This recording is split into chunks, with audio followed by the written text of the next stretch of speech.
எதிர்நீச்சல் போனாலும் ஐயனார் துணை சீரியல் நடித்து ரசிகர்கள் மத்தியில் பெரிய வரவேற்பு பெற்று வந்துட்டுருக்கிற நடிகை மதுமிதா ரீசெண்டாக ஒரு பேட்டியில் வாய்ப்புக்காக தப்பாக நடக்க சொல்லி வற்புறுத்துறாங்க.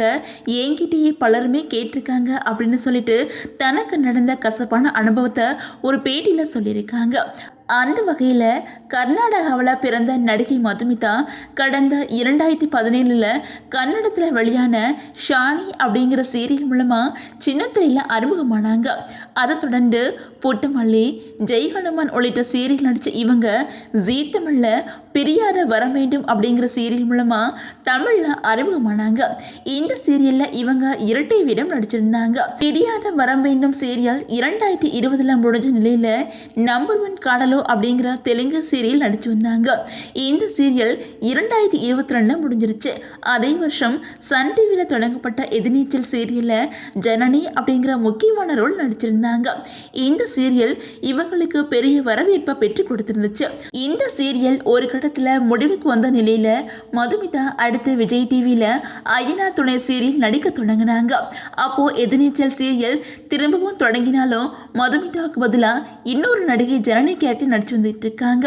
எதிர்நீச்சல் போனாலும் ஐயனார் துணை சீரியல் நடித்து ரசிகர்கள் மத்தியில் பெரிய வரவேற்பு பெற்று வந்துட்டு இருக்கிற நடிகை மதுமிதா ரீசெண்டாக ஒரு பேட்டியில் தான் திரைத்துறையில் சந்திச்ச கசப்பான அனுபவம் பற்றி பேசியிருக்காங்க. அதில் என்ன சொல்லியிருக்காங்க அப்படின்னா, சோசியல் மீடியாவில் நிறைய கமெண்ட்ஸ்கள் வரும். அதில் பெரும்பாலும் அக்கா அப்படின்னு தான் கூப்பிடுவாங்க. ஆனால் ஐ லவ் யூ அப்படின்னு சொல்லுவாங்க. உங்களுக்காக என்ன வேணாலும் பண்ணுவேன் அப்படின்னு சொல்லுவாங்க. அது எப்படின்னு தெரியல. வாட்ஸ்அப் மற்றும் இன்ஸ்டாகிராம் பேஜில் பலருமே காஸ்டிங் கோச் இருக்குதா அப்படின்னு கேட்குறாங்க. நீங்கள் அப்படிலாம் போவீங்களா அப்படின்னு கேட்பாங்க. ஆனால் எல்லாமே அப்படி இல்லை. அதுக்காக காஸ்டிங் கோச் இல்லை அப்படின்னு சொல்ல மாட்டேன். காஸ்டிங் கோச் இருக்கத்தான் செய்து, ஆனால் நாம தான் கவனமாக இருக்கணும். நீங்கள் எதை நோக்கி போறீங்களோ அதில் கவனம் செலுத்தணும். இண்டஸ்ட்ரியில் இதை தாண்டி தான் வரணும். இந்த மாதிரி காஸ்டிங் கோச் சம்பவங்களை எதிர்கொள்ள தைரியம் இருக்கணும். என்கிட்ட இப்படி பலர் கேட்டிருக்காங்க. ஆனால் இப்படி கேட்டுட்டாங்களே அப்படின்னு நான் வருத்தப்படவே இல்லை. அவங்க கேட்டபோது எனக்கு இதில் விருப்பம் இல்லை, நான் அதுக்காக இங்கே வரல அப்படின்னு சொல்லிட்டு பல டைமே சொல்லியிருக்கேன் அப்படின்னு சொல்லிட்டு நடிகை மதுமிதா அந்த பேட்டியில் பேசியிருக்கிறாங்க.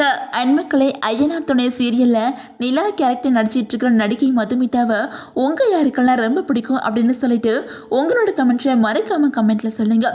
இந்த வீடியோ உங்களுக்கு பிடிச்சிருந்தா லைக் பண்ணுங்க, ஷேர் பண்ணுங்க, மறக்காம நம்ம சேனலை சப்ஸ்கிரைப் பண்ணிக்கோங்க.